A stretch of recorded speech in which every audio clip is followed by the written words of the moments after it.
కృష్ణ అండి. ఈరోజు భగవద్గీతలోని తృతీయ అధ్యాయంలోని 7, 8, 9 శ్లోకాల భావములు తెలుసుకుందాము. మొట్టమొదటగా 7వ శ్లోకము. యస్వింద్రియాని మనసా నియమ్యారభతేర్జున కర్మేంద్రియైః కర్మయోగమసక్తః సవిష్యతే.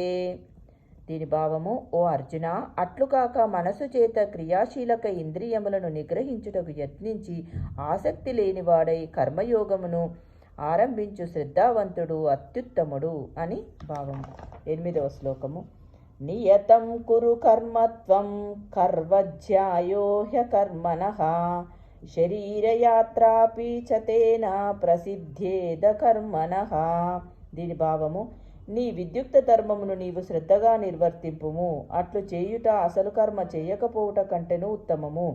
మానవుడు కర్మ చేయకుండా భౌతికమైన దేహమును కూడా పోషించుకోనజాలడు అని భావము. 9వ శ్లోకము. యజ్ఞార్థాత్ కర్మణోన్యత్ర లోకోయం కర్మబంధనః తదర్థం కర్మ కౌంతేయ ముక్త సంగః సమాచర.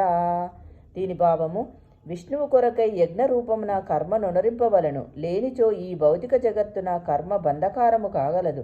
అందుచే ఓ కుంతీపుత్ర, విష్ణువు ప్రీత్యర్థమే నీ విద్యుక్త ధర్మములను నొనరింపుము. ఆ విధముగా నీవు బంధముల నుండి సదా విముక్తుడవై ఉండగలవు అని భావము. మిగతా శ్లోకంలో మరో వీడియోలో తెలుసుకుందాం. జయ శ్రీకృష్ణ.